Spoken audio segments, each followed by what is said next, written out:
Thank you so much for joining us today on Paint a Beautiful Picture. My name is Violet Newby. This will be airing at the third Saturday in November, and I know we haven't had a Saturday session in a while. Today we have a really amazing guest, and I'm going to let him introduce himself. And if you take a good look, you'll probably be able to figure out pretty quickly who this is. Hello, friends. I just woke up in the trunk of a car. I don't know who this lady is. No, I am the eldest son of Sister Violet, David Roy Newby, also known as Beloved King Newby, or a Filipino trapped in a white man's body. I have a Filipino wife, and I've had a lot of fun adventures around the world with Sister Violet, so it's good to be with you guys. All right, so today we're going to have a really great topic of discussion that I think a lot of you will be able to relate to, whether as the kid or the parent. I've often said to you the most challenging element of being an effective parent is being the parent of a young adult. Because in those formative years between the ages of like 18 and 25, when they're trying out lots of new behaviors and they go away to college and they act a little crazy, they've already always been kind of stiff and straight, and suddenly they're getting high and they're getting drunk and you're in shock about who is this person. So they're trying on new elements of who they might be. It doesn't mean those things are permanent, and you've got to have the guts to hang on for the ride. And wow, sometimes it's really quite the ride if you weren't prepared. Hmm. It is certainly true. And David is now the father of two young adults. So we're into the second generation of this process of raising kids and handling kids. So tell me what it's like to be the dad of young adults. Yeah, my two sons are 22 and 18, and I do remember pretty vividly. Maybe it was not long after I was married, got married.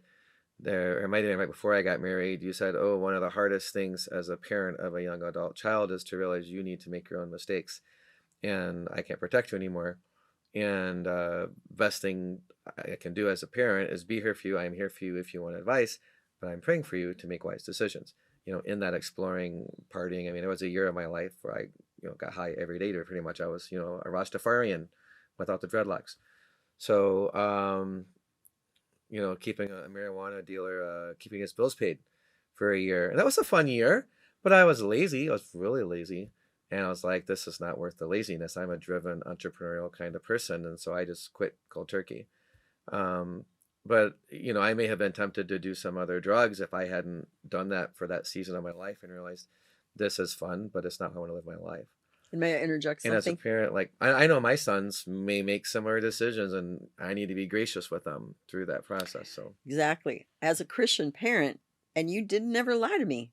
I mean, the whole time that was going on, I knew that was what you were doing, right? hmm You told me, and you didn't. What'd you get from me? Did you get judgment or criticism? What'd you get? no, I mean, in general, you were supportive and encouraging me to seek wisdom. And I do remember very vividly right before I moved in with my roommate that I partied with a lot. You were like, hey, realize when you're a young adult, like usually the friend that parties more is going to influence the Christian goody two shoes more than the Christian's going to influence the partier. I definitely experienced that. And But I you were very gracious through that year. You were gracious. and I just had that talk with somebody the other day. I said, be careful who you're hanging with because, oh my goodness, it's very likely you're going to go their way, maybe more than that they're going to go yours. Yeah, same counsel still holds 30 years later. What do you know? Yeah. And so the key is often as parents, they want to get in the middle of it. You know better. I raised you better. But mom and dad, oh my word, hear me loud and clear. Don't be pulling that crud because it doesn't work. It'll put a big wall between the two of you, but it's not going to make it work. And they'll likely go party more Yeah. to If show they you have that I am an any, adult now. yeah. If they have any rebellion in them at all, whoa, honey, I can tell you where that's going. I'm not telling you this is an easy story. hmm Hmm. We all know me, don't we? Ha! And yet, it's the truth. When you got to be an adult, I looked right at you. I said, you don't need a mommy anymore. I'm not your mommy. You are a grown man. You have to make your own mistakes, and I'm going to be right here while you do it. I'm not going to run away. I'm not going to judge you. I'm not going to get on your back. And I'll help you get through it if you make a mess. But you're a grown up. It's yours. So You can I got to ask you a handle it. clarifying question? Yeah. Because we often remember our experience. We don't always know what the other person's experience was. Yeah. During that year, it was pretty wild because I was getting high every day the year I turned 21, and a year later I'm getting married. So it was a year of amazing transformation and shift. Because I was really like from 6 months before I turned 21, already smoking marijuana almost every day. And then halfway through being 21, I started dating my wife seriously. I pretty much quit smoking marijuana and actually moved out of that house in the 3 months before I got married, and that just was really good for the transition out of being around partiers. But what was your experience as a parent? When did I start asking you for advice again? Because in my mind, it seemed to be around the time I was getting married, but was it earlier or later? I don't recall. It's somewhere in there, I thought. Yeah, it was at least 6 months before you got married. So around the There was time a I lot stopped smoking going on in marijuana, that basically. relationship. Yeah, suddenly, what do Interesting. you know? You might have need to have a conversation with your mom. Yeah, there was just a lot happening in your world, and I Mm. think you were starting to process it differently or see it differently. So, pretty often, from my perspective, probably once or twice a week, you were calling me up and asking me things where you hadn't asked me anything in maybe a couple of years, really seriously asked me much. But suddenly you were in a different place and you were prepared to ask So it me. was right around the time that I decided to propose and started, I put down a down payment for her ring and I stopped partying. So it's like I just really shifted gears in my head, and so I was interacting with you differently. Exactly. Okay. Yes. So now that you were there, what's it like? Is it easy to be graceful and how is it? So I to your point about honoring and respecting the fact that your kids are adults, I decided read a book called The Power of a Parent's Blessing. The Power of a Parent's Blessing by Craig Hill. Great book, highly recommend it. I did rites of passage ceremonies for each of my sons, and I was very blessed that you came to both of them from deep in the South up to Detroit for those ceremonies. And what I felt in my heart was that I'm a very strict parent, and so it's like I'm going to shift to being a older man advisor, guiding my sons as young men. Because if I'm going to tell them you're a young man now and declare that to the world, I need to be consistent with that statement. And so I honored what I told him. I never told him what to do anymore. I'm like, you're a young man now. You know the house rules. If you're renting someone's house and you have a lease, you got to follow the house rules, or else they'll kick you out or they'll fine you or whatever. It's the same thing. You're a young adult now living in your house, even though you're 13, 14, 16 years old. And so for me, what was really instructive was I had already practiced honoring them as young men and honoring their autonomy, and that you have to do what I say and being the controlling force. So I've seen some people, they're 35 and their parents are still trying to control them. So if you're a parent, you struggle with that, I would encourage you consider whether you're Jewish and your kids are about to have a bar mitzvah, consider honoring them as young adults, whether they're 13 or they're 60 and you're 80. And your relationship will be blessed as a result. That's the biggest thing I was blessed with is my sons. I wasn't expecting it, but they stopped rebelling against me when I stopped trying to guide them by force. And instead, I decided I will guide them by influence. And now they're 18 and 22, and they ask me for advice and unsolicited. And I'm like, wow. In my mind, I was like, I don't think until I got married, I started asking mom for advice again. So I think that there's some elements of that's why causality there, that I respect them and I truly am there as an advisor. And so they'll come to me and ask me for input. One of the other things that was really amazing to me about all of that was you gathered up a group of men that surrounded them on that day, on the day of Hmm. you blessing them. And most of those guys I know pretty well, some of them. Do you think that Ben and Simon still engage with those guys? Do they ever go to them? Or do they just know those people are available if they ever need them? What do you think that's like for them? I don't ask them that regularly. Hey, how often do you talk to your advisors? But I did just talk to Ben the other week about talking to one of those advisors that he picked about a topic because I want him to know he has other adult men. That's one of my favorite principles from Proverbs. You know, wisdom's found in a multitude of counselors. So your parent should be one of your wise adult counselors. God willing, you have parents that are intelligent enough and intellectually, whatever, emotionally available enough to give you good advice, and you can go to them without judgment. If you do have that relationship, they shouldn't be your sole advisor. They should be one of many. And so I think what I'm encouraged by more is that I am living out that principle. And now I'm seeing them. I think the longer that I walk in greater wisdom, the more that they will model me because, again, I'm not trying to force them to follow my example. I think the more our kids see good results in our life from that, they'll be like, oh, this new way of being is producing this new, better result. I want that better result. I'll start modeling that. So I think we need to, like, not only, they say a lot of things are more caught than taught, but I think as whenever we take new, as growing, you've done a great job as an adult woman, continuing to grow and seek wisdom. So as I've seen that from you and we talk, I think it's important that we share new revelations we're getting, new ahas as adults when our kids are adults, because now they have the opportunity to. We shouldn't assume that they're seeing it. I think it's important to tell them what we're experiencing, so that they can realize, oh, that's available for me as well. Okay, so you brought up an interesting point. When you guys were kids, there were certain things I would talk to you about, but I don't know. I don't remember a lot of really in-depth discussions about certain things that were going on. Hmm. When you got older and I felt like you could handle it, I would tell you things. So with Ben and Simon, I think you started earlier than I did. Do you think that's a matter of things you learned in your life as you grew, not only in your relationship with me as a parent, but even as a man in your relationship to other people, that made it possible for you to go at an earlier stage with Ben and Simon than I was able to go with you and Marcus? I think there are a couple of factors. One, um, in the 2012 when I was overseas for 6 months, a guy threatened to kill me in the jungle of the Philippines, and I realized my sons were 12 and 8 at that time, and then I realized I shouldn't assume I'm going to be around a long time. So I made a conscious decision to start telling them things and prepare them.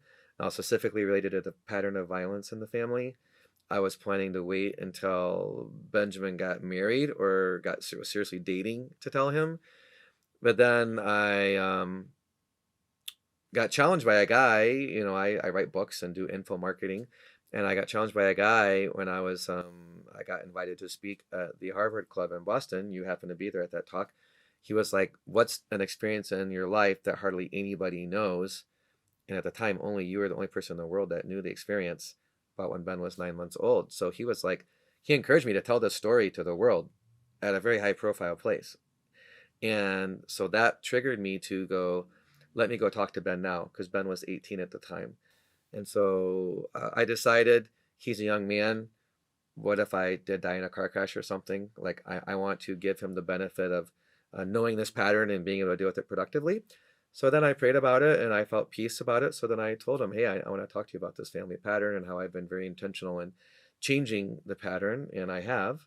And I want you to know about it. I want you to be equally intentional about improving the family pattern. So I think, no matter how much of a messed up family you have, or, maybe some uncle of yours molested someone for a year, or whatever it may be, the deep, dark family secret. For me, realizing that we can all die at any time, when Ben got to an age of being an adult, I told him. And then I actually told Simon, because Simon's a quite mature young man. And we have a lot of talks together, the three of us. But I think it's wise to ask God for discernment and understand the level of maturity your children have. Because I remember, I think you waited until I was around 12, 13 when I was asking a lot of questions about sex to talk to me. We had a really good talk about that. So we always had a good open talk about things, and you didn't hide things from us. But I'm sure you used a similar level of discernment about, my son's already asked me a bunch of questions about this topic. So let me teach him how to be wise in guarding his heart. I'm thinking those are probably some of your deciding factors. So for me, those were some guiding guideposts. That experience, almost being killed, Ben being 18 and realizing, hey, like, I need to tell him this. I might not be around by the time he gets married. I shouldn't assume that. And I think another smart thing to do is, if there's something that maybe your kids are little and you're already having health problems, I mean, you can always write stuff out and be like, to read when you're 18, or open this envelope when you get ready to propose to somebody. So I think we can have that level of intentionality as parents. Yeah, I think that's really good. I recently shared on an episode about a patient that I had, and this was in Athens. I don't know if you knew about her. She had a really horrible cancer that was all through the pulmonary system and wrapped around her heart. She wasn't going to live. And she knew it. And she lived right until a couple weeks before her daughter's first birthday, but she literally made audio and video programs for her daughter's kindergarten graduation and fifth grade graduation, her marriage, every single thing, major life event, all of her birthdays till she was 25. She told her She what had she would have told her something if she was there. she had something Wow, for that's great. every one of those.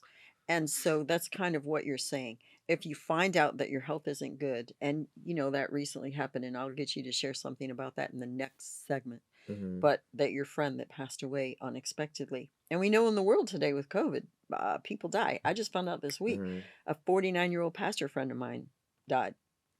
I was like, whoa, that guy's like a couple months older than you, right? Right. Realistically, live like today is the only day you have because you don't know about tomorrow. Mm-hmm. Yes. And so I think that's really a good thing that if you have any hesitation or question whatsoever, put it somewhere. Don't put it where it's readily accessible to a 12-year-old who doesn't need to hear these things yet. Mm-hmm. Put it in a safe deposit box and give your brother the key, somebody who's going to hand this to the kid when he's 18 years old. Right. But I think it's really vital not to leave out critical information. And however you have to do that, that's going to work within your family. Okay, so I have one more question for you, and you don't have to answer it. In counseling, I always say that to people. I'll ask them a question, but I'll say, it is your life and your business.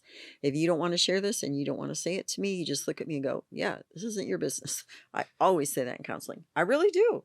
People have to know that level of respect. Right. You can say that to me, and we'll just move on. No big deal. I'm not going to be upset. Ben had this challenge last summer, or there was a certain amount of family strife. It really caused your wife a good bit of difficulty.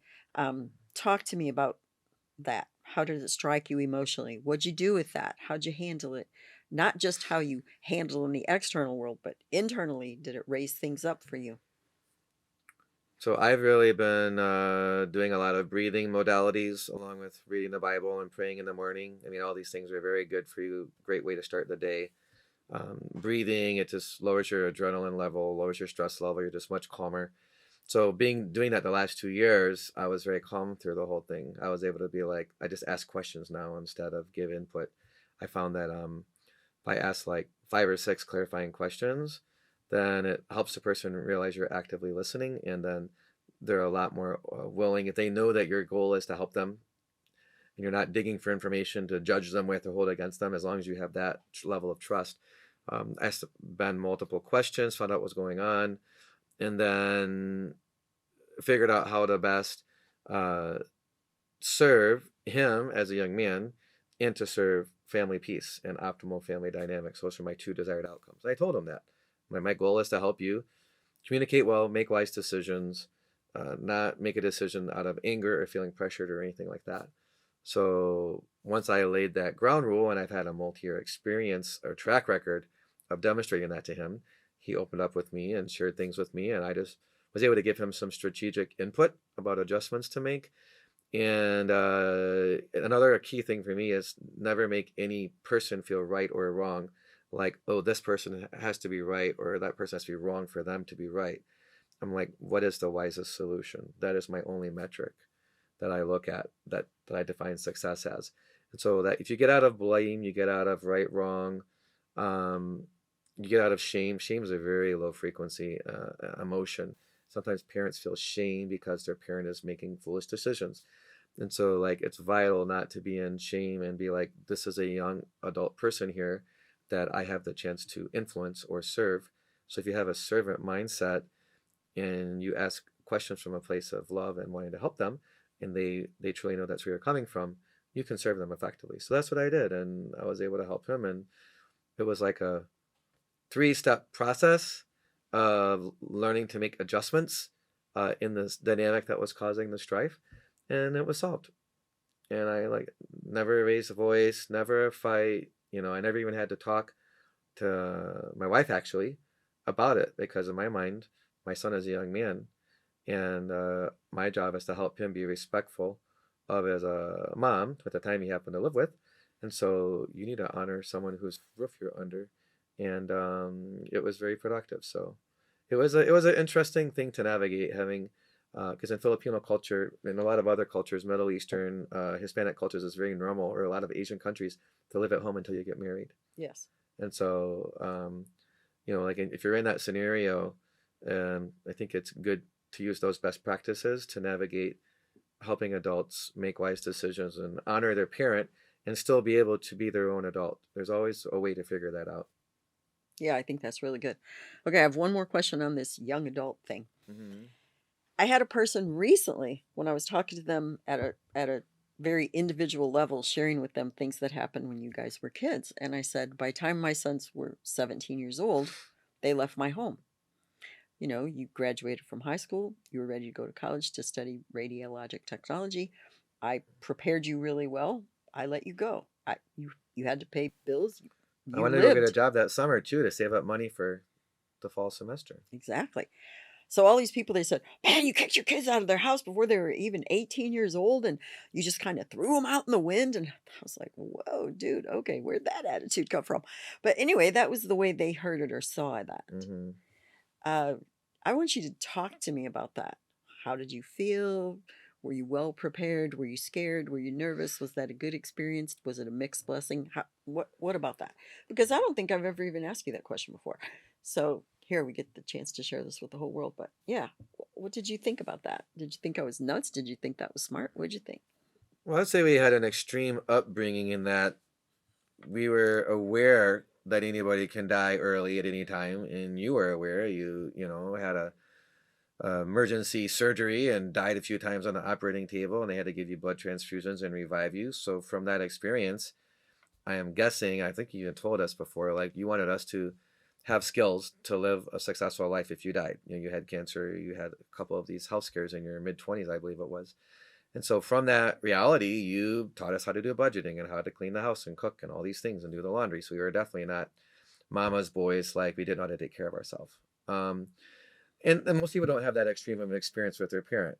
But I mean, I think it is wise to raise your children to be adults and to know how to take care of themselves in case you do die suddenly. And that did happen to my friend, earlier this year.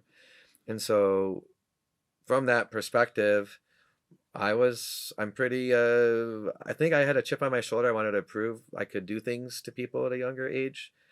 And maybe I was like, this to me was just another fun challenge, prove that I can take care of myself. And to your credit, I mean, to anybody, I think it's wise to let your children either decide to leave or allow them to stay at home and say, if you stay home, here are the house rules. Just like if you rented a house from someone else, like I think it's wise to make them pay $100 a month rent and follow the house rules. And so I remember we even talked about that, and I decided, I thought you were very fair about it, and I decided, oh, I want to go move down to where I'm going to go to college and prepare and just start getting used to paying my own bills for a few months. So to me, it was just sort of like a fun challenge and adventure. Um, but I do have noticed with other people, either their parents trying to control them, like keep them from moving out, like they're worried about separation anxiety and empty nest syndrome, or the other extreme, they feel like their kids are a chain around their neck and they just want to kick their kids out the day they turn 18. I think both extremes are unhealthy. So I mean, to me, I think you handled it well. I remember real vividly the day before I moved, I said something like, "Oh, I'm getting my milk for the last bowl of cereal, the last day I live here," and it was like you got emotional in that moment. But it was just one of those things where it hit me like, "Oh, I'm moving tomorrow." So yeah, I don't. I think it's weird. I think a lot of parents unnecessarily judges themselves and others around maybe when your children are young adults, like any ways that you failed or you're aware of ways you dropped the ball. I think that reality is probably very real for a lot of parents. And so I think learning to give yourself grace and even if you haven't done a good job empowering your child, you can start in that moment when you realize they're a young adult and they can move out whenever they want. And if you want them out, maybe be gracious to letting them live there and have good house rules. And if you want them to stay, maybe figure out a way to accept them moving out if they decide to do that. Okay, I think you heard a lot of good things. Even I heard some things today, so that was awesome.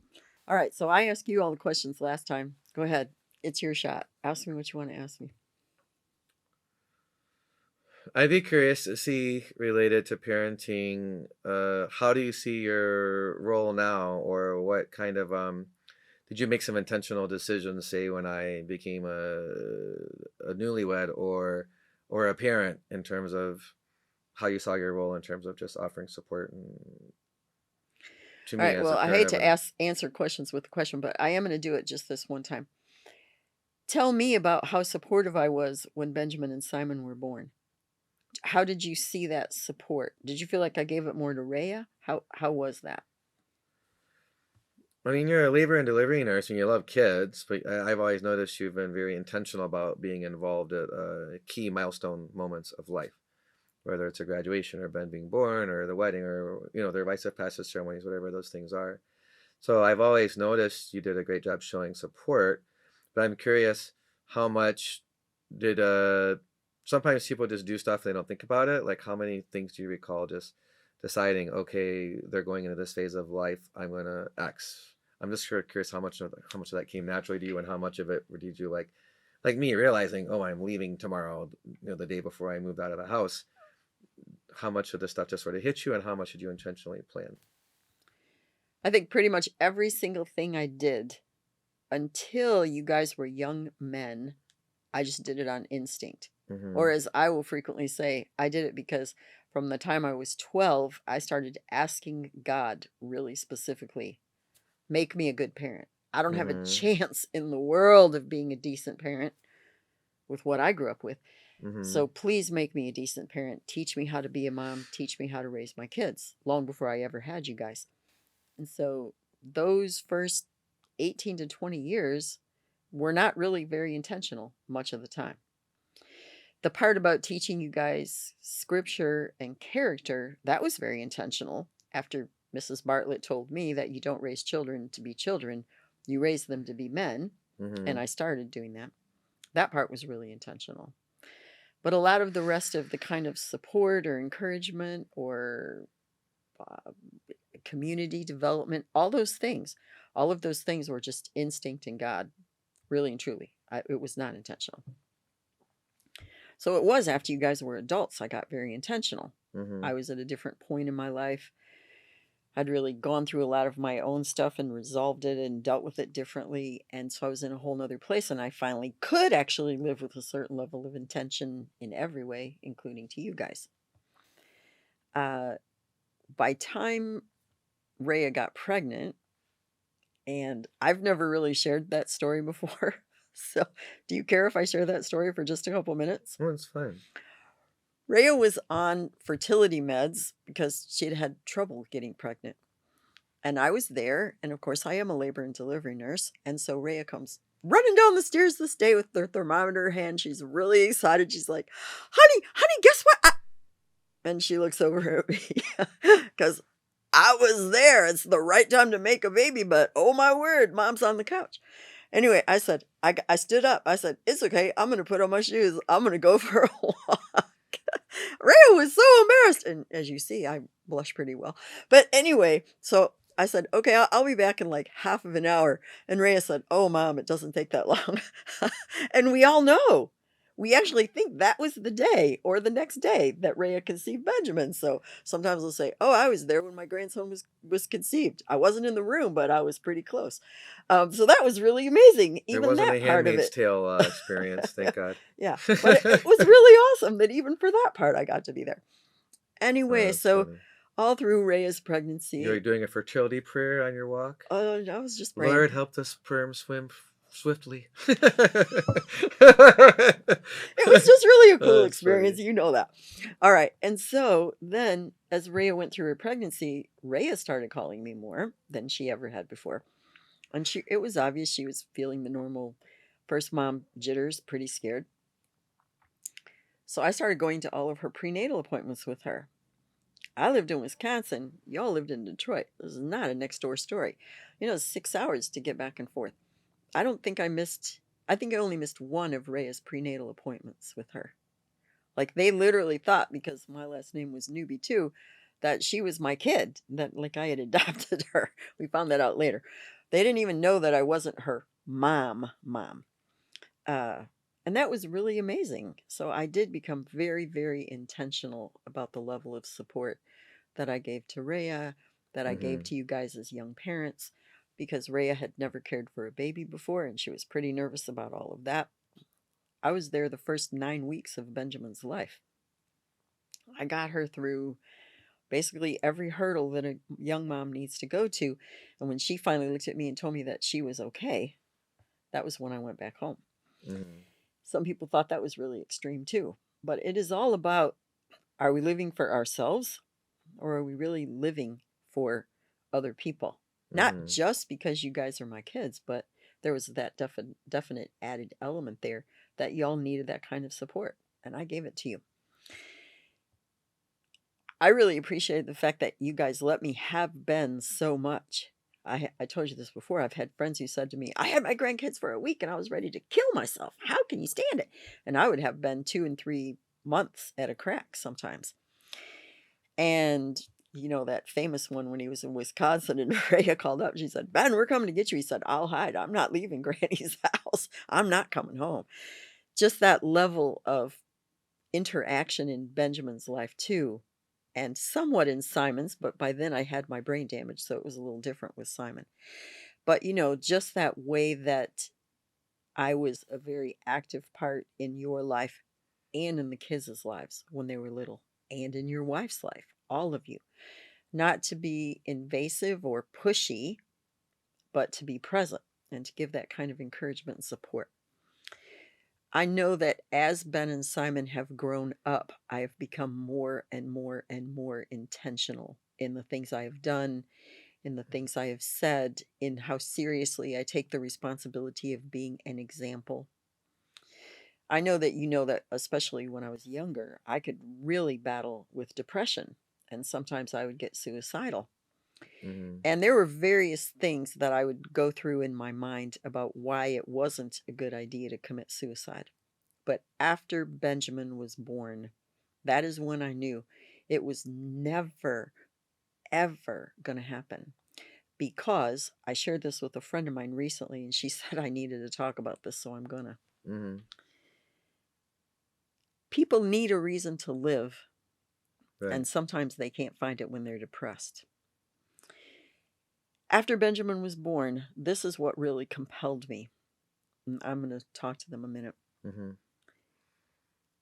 We leave a legacy to our family. And I'm going to leave a legacy to my grandsons. There's no question about that. They know me so extremely well. We have such a great, awesome, amazing, close relationship. And you know what? The last thing that my grandkids will ever say about me in their description of my life is, oh, and my granny killed herself. No, that will never, ever be my legacy to my grandsons. That is not going to be the end of my story. And when I talked to my friend the other day and we were doing a little bit of counseling about this, and I shared that with her, she said, no one ever gave me a good enough reason to live. That's why they have to keep putting me into the hospital when I get like this, because nobody's going to stop me from hurting myself. But she said, I will never forget that as long as I live. And you need to share that. So I'm telling you that a lot of intention changed for me in relationship to Benjamin and Simon, even more strongly than it did with you and Marcus. It wasn't because of you guys as much as it was that I had to grow and develop because of all that chaos and drama in my life, so all that dysfunction in my first family. Mm-hmm. Uh, and I was there by the time Ben and Simon came. So that's when I really, really, really got extremely intentional. So even with my brain damage and all that malfunctioning that I was having, my intention was very in place from that point on. And so it did definitely, in fact, yeah, affect the way that I related to you and Marcus as well. But a lot of it really was driven in my perception of the responsibility of being a grandparent and Mm-hmm. how that was going to affect Benjamin and Simon for the rest of their life. If they're looking up to this person ahead of them to be a leader and to be an example, I took that so, so incredibly seriously. Yeah, the level of intentionality you had about spending time with Ben and Simon is a real blessing to me, and uh, yeah, I want to honor you for that. I think many um, people sometimes take their parents for granted, and it's important, I think, for us to acknowledge each other and uh, honor each other for intentional decisions. Okay, so I think that's cool that you know, God gave you next level clarity or intentionality about like, this will not be my legacy. I think we should be very careful about what vows we make, but I think that's a healthy vow. It's rooted in the desire for the best for family. What um what was your experience talking a little further about that? This will be my second question about being a grandparent. What was the I was just at a seminar the other day, and this guy said he just had his first grandchild like 6 months ago, and he talked about like he said like an area of his heart opened up, like there's some kind of a something that happens when you're a grandparent for the first time. What was your experience of being a grandparent? Obviously, that's a very powerful distinction about um, this negative thing will not be my legacy. In terms of on the positive side, what was your experience like? I mean, you love kids in general, I do too, but like what was your experience like hanging out with your grandkid for the first time? Like, did you have a similar thing about something happening in your heart, or seeing other ways you saw the world differently, in terms of like building upon what you just said? My legacy will not be I killed myself because I was depressed. yeah, I think that because I've held so many thousands of babies in my hands, I mean thousands upon thousands, uh, when I got a hold of Ben, and I always say this because I think this was God just being incredibly good to me. Both Ben and Simon had just enough wrong with them that the doc had to hand them off to the nurse rather than handing them to their mom, which is the norm. So, because Ben had that cord so tight around his throat a couple times, when he was delivered, he was so floppy, the doc handed him to me. So, I was the very first person other than the doc that held on to Ben, and Simon too, as you probably know. So, I had Ben, and I'm doing all the things that a nurse has to do, slapping his feet, sucking out the gunk, O2ing him, the whole thing, getting him going.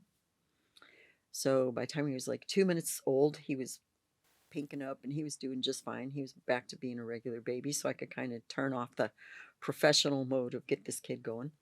And I wasn't freaked out harder than I was over any other baby. This is my grandkid. I got, it wasn't like that. You know me, but it was okay. Finally, he's okay. And then I looked at him like, whoa, okay, yeah, this is my grandson right here Mm-hmm. in my hands. Like this is awesome. I will really say to you, I don't think it felt a lot different to me than it did with you or Marcus. Like, I think I felt around the same kind of emotional thing to Ben as I did to either one of you guys. So I don't think another part of me got bigger or whatever. Like, maybe that tells you something about the way I felt about you Like, when I guys. became a Christian, it was not an emotional experience, but I realized a week later that some things had shifted in my being. Did you notice some things had shifted later, or did you build upon other intentional decisions about this won't be my legacy? Like, this is what I want my relationship with my grandkids to be. How much of that just happened versus how much was you intentionally Because decided I things? spent so much time with Rhea during the pregnancy, I already had some very clear ideas in my mind about how I was going to be as a grandparent. Mm-hmm. That didn't shift at Ben's birth or even afterwards. It shifted before he was ever born. It shifted during the pregnancy, seeing him during the ultrasounds and all the exams. And it was during the pregnancy that it really shifted with me, which is interesting because the same thing happened when I was pregnant with you. Though I carried you in my body and Ben was over there with Rhea, still some of those very same kinds of things happened emotionally with me, with Benjamin, as it did with you. So that element of responsibility or that level of care of another human life and what that meant to me as a woman, as a human, in terms of this is someone that I have direct influence in their life and will have if I'm blessed to live that long. And I really took it so very seriously. Mm-hmm. So I think it happened a lot more during the pregnancy than at birth or after that. And that's why I invested those 9 weeks. And honestly, with Benjamin, wow, I think I was there like every couple months for at least a week or more to be with you guys and to be with Ben. On Ben's first birthday, Remember Ben had so much trouble because Rhea had put that pair of shoes on him The and they were shoes were hurting too his tight. feet and he was screaming and crying. Ben never screamed and cried in his life, but he was going fanatic at that party and none of us could figure it out. And I finally sat down with him and he just looked at me and kind of whimpered. And I said, Benjamin, let's take off your shoes. See, I would have never known that. If I hadn't spent all that time with Ben in that year, that would have never even occurred to me. But I took off his shoes and suddenly, whoo, he's back to himself. Let him run around in his socks the rest of the party. Um, yeah, on that day, it really struck me that what I had determined in my heart that I would do, Mm-hmm. I was going to be able to carry it off. Like, I knew Ben so incredibly well that when no one else could figure it out, it came to me because of how much I knew Ben. That when he looked in my eyes and did that little thing, in me somewhere it clicked what was up and I could fix it.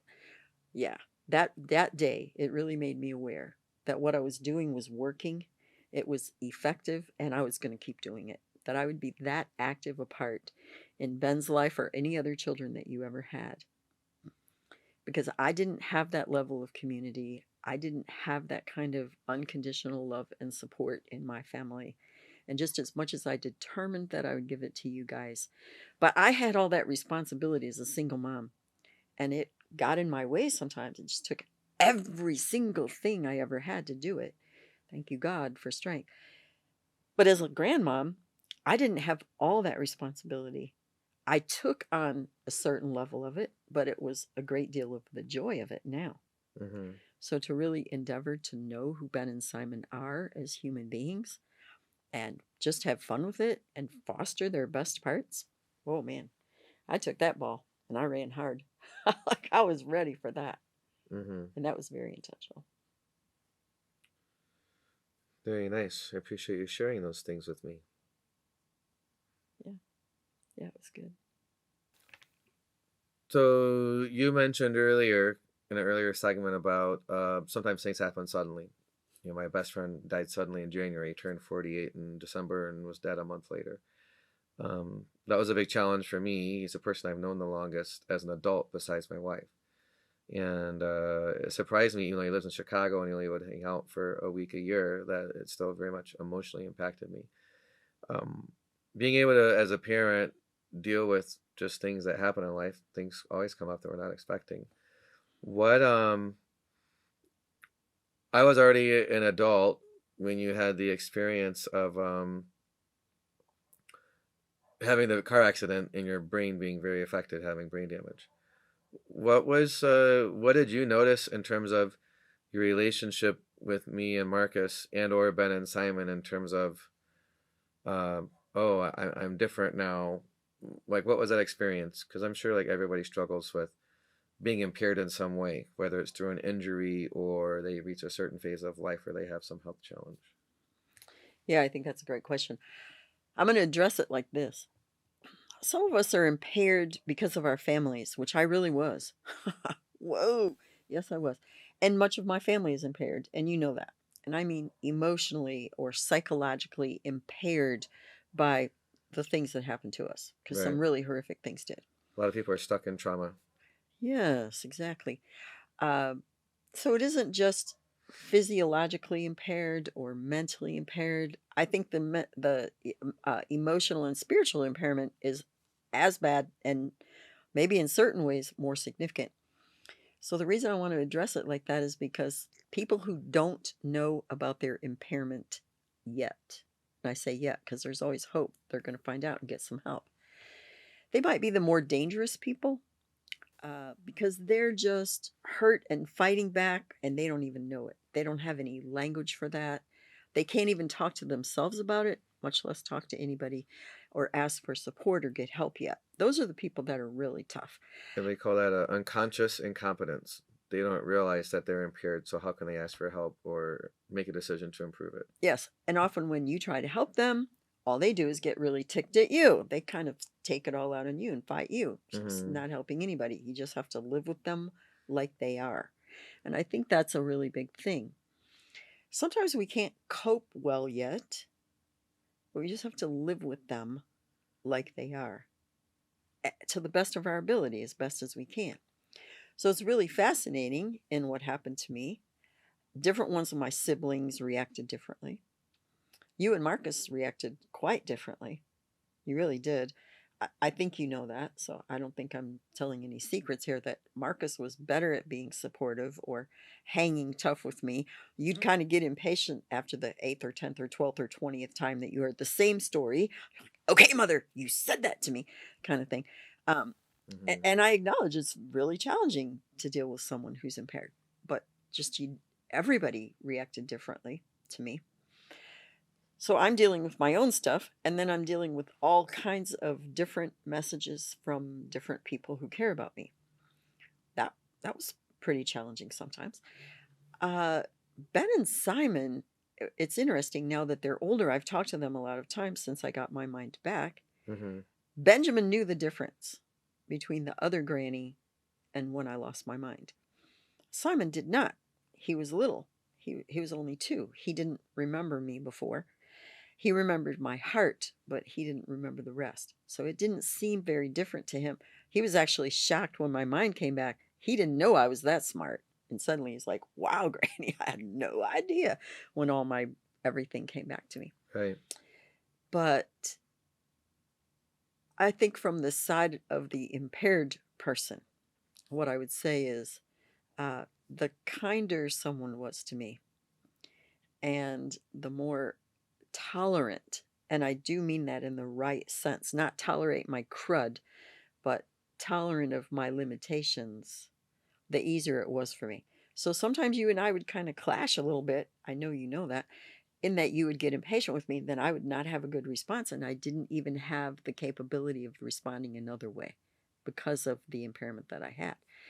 So I often try to put it into the physical because I think it's easier to see.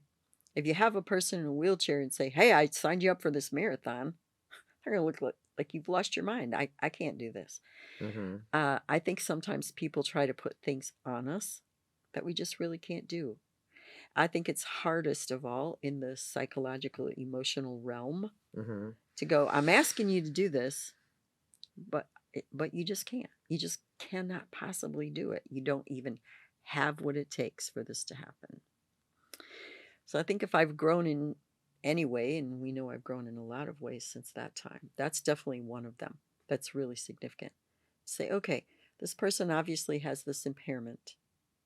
They're not going to do it differently or better because they're really doing the best they can right now. So it isn't on them to do something differently, it's on me. And I take that in lots of places with lots of people. That's what I learned. Mm. So I learned by the ways other people treated me some of the ways I need to handle it when I'm up against it myself. So, following up with you talking about coming out of the impairment, um, now that your grandchildren are young men, did you intentionally decide? Do you like talk to them about certain topics just now that they're both over 18, or like what adjustments have you made, if any, or now that they're young men?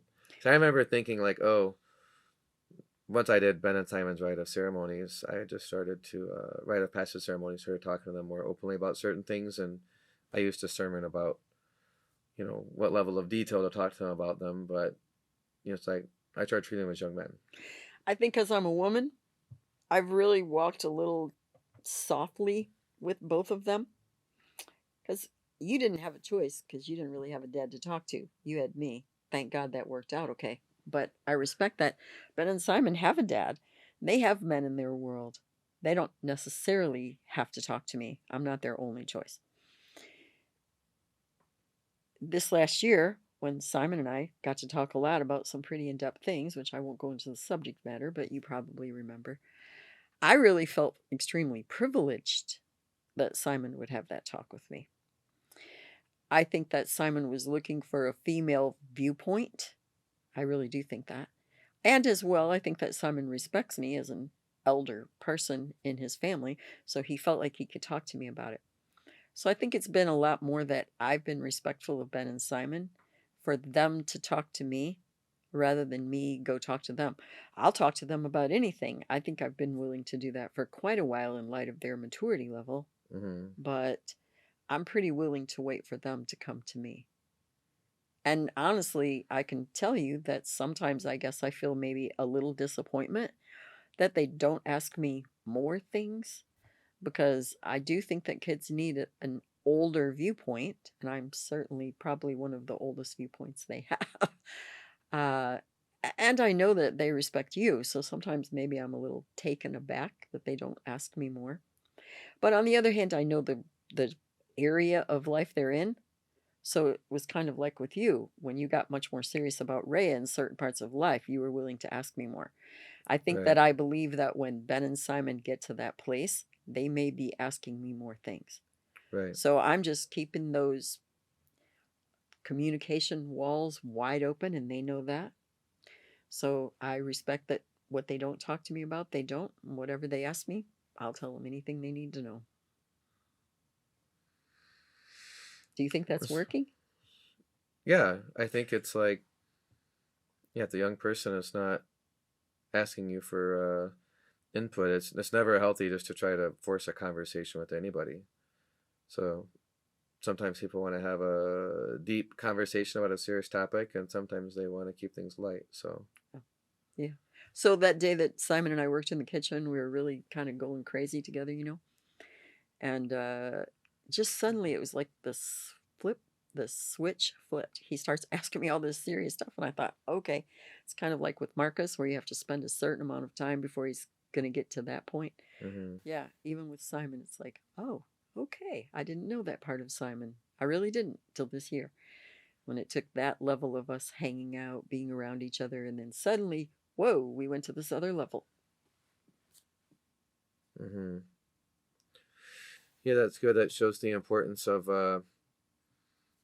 investing quality time together as a family. So that's something we always look forward to, like the week of Christmas time together, to like have that more intense being around each other for a week.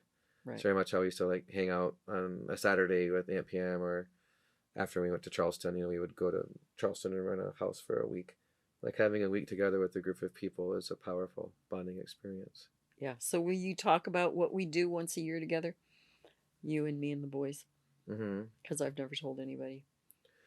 Oh, yeah, we intentionally like rent a Airbnb together every holiday season, and I think it's a very cool thing to do when you have adult kids. Like if you have good relationships between, say, the grandparents and you and your children, um, then it's like cool to get a house together, whether you would go somewhere in another city or another country or go on a cruise, whatever it is, whatever you like to do, just intentionally, like in America, most people have Christmas break off, either high school or college. Or even if you have a corporate job, a lot of people get that week off and get paid that week off for without using vacation time. How cool is that? Whatever time of the year it may be for you in whatever country you're in, if it's just for a 3 day weekend or for a whole week, it's very cool to go take time and spend it together. And yeah, we like to go to the movies, and we like to play games, and we like to eat good food. So Ben and Simon always look forward to all of your delicious chef cooking. We all have different talents. Maybe your grandparent, maybe if someone's grandparent is great at other things and good at those things. So for us, it's we get to enjoy those things that we all enjoy. Yeah. I never forget the one we stayed at when we had Alexa, and I'd never had Alexa before. So on New Year's Eve, you were out driving, and the boys and I were home. And so we were dancing in the kitchen to oldies and stuff. And all of a sudden, Ben put on this, I don't know what it was, psychedelic rap, It's something. probably JPEG Mafia or Oh, some help other me. rapper. And here's this guy, and he starts, and I'm like, Alexa, you need to stop that. And she said, oh, I'm so sorry you didn't like that selection. And we were dying. I mean, for about 5 minutes, we were laughing our guts out. Anyways, yeah, you just can't replace those kind of simple but sort of crazy moments. Or like when we're playing cards and stuff, and sometimes a little of us, because we're competitive, we kind of get our feathers ruffled. Although we're really getting so much better at that. But, just to hang tough a minute and okay, okay, settle down, just it's okay kind of thing. Yeah, all of those are great learning experiences for them to see. Like, okay, my granny can still get herself irate over a card game, but she knows how to calm down too. Hmm. Yeah, you can discuss that or describe it all day long, but it's another thing to sit there at the table and actually get to see it yourself. Hmm. Yeah, I think the last thing I was thinking about is the multi-generational relationships is now that my children are 18 and 22, it'd be interesting to do. I'm thinking about best practices for family vault meetings, where I think there's this concept I talk about in my book, Beyond Billions. Have an annual meeting of the family and talk about what you've learned in the last year. And I guess I'm stating it now for an accountability, doing it on video. That I think would be good for us to, like, every time we get together a year for the week for a year, is have 3 hours one morning after breakfast where we do that. It doesn't have to be the whole day. It could really be, an hour of one person sharing more of their journey, and then some more intentional stuff to decide as a family, share your learnings and some things you want to do together to improve the road as a family.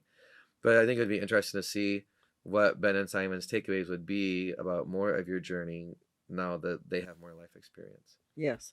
Because Because the their last first time, takeaways were like, oh, now that I know how much messed up or much crazy stuff Granny went through, I have more compassion for her, or I understand why the way she is more. It'd be interesting to see. and especially because in the last 5 years, so much has changed with me. The last time we did that really significant one in Wisconsin, and you Hmm. filmed a lot about my life because we really didn't know if I was going to still live. Um, they are definitely a lot older now and processing things differently. And I've really still continued to develop and change, thank you God, so much in so many ways. It would really be something to hear what they have to say about if that has impacted them. Although I'm going to acknowledge to you, they're at the age where they may not yet be able to describe that verbally. It still may be processing in there to the extent they might not be able to describe it yet. What do you But think are in the maybe factors another for five that? years Because I would know be. the prefrontal cortex doesn't completely finish developing till age 30, but what do you think are the factors involved in that? Life experience. Yeah, just You just mature a lot maturity. between 18 Right. and They still 24, live they still 25. live at home. They haven't lived out in the world independently. They couldn't possibly imagine being a 22-year-old person with two little kids, divorced and fully responsible for everything. Yeah, that's not a part of their life experience.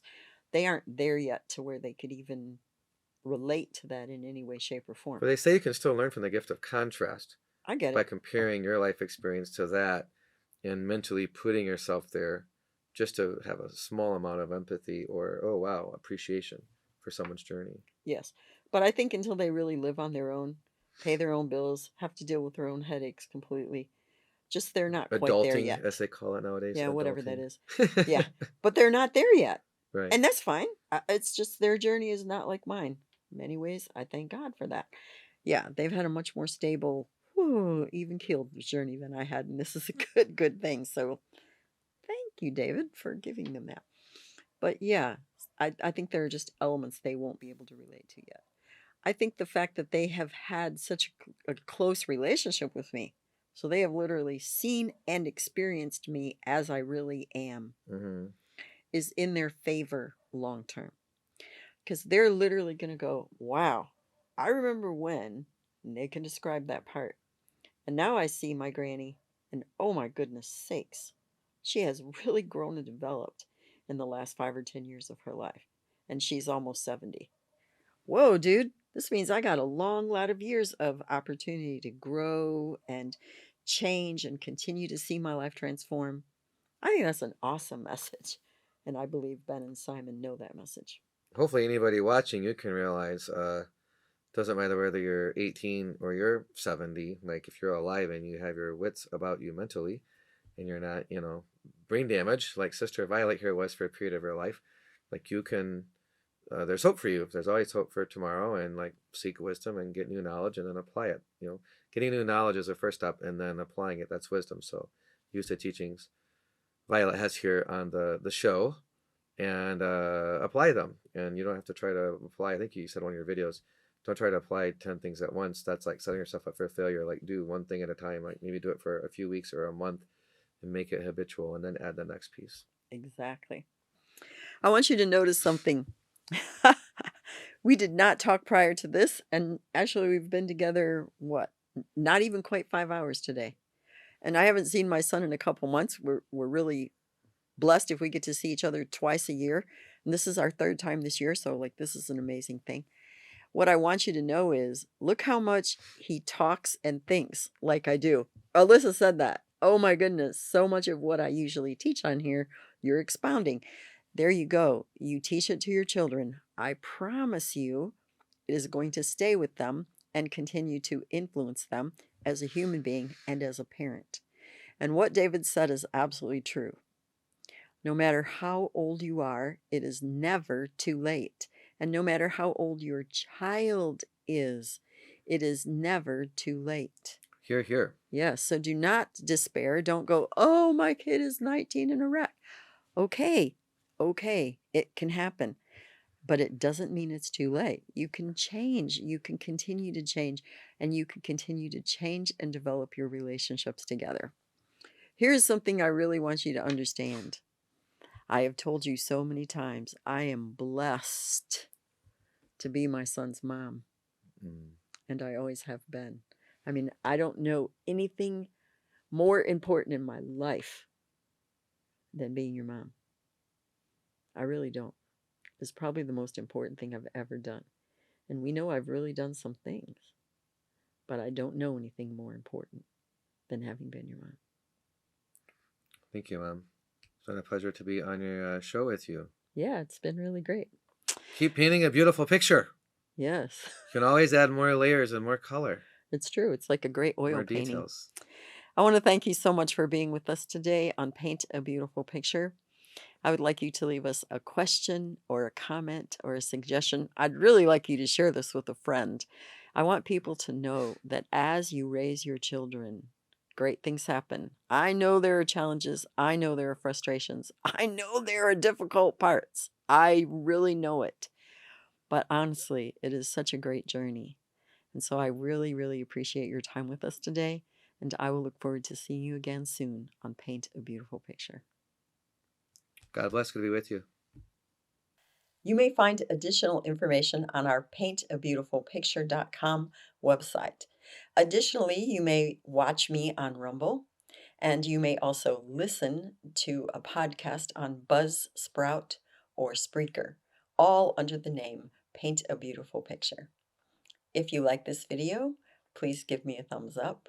You may subscribe, and if you are interested in receiving notifications, please hit the notifications button.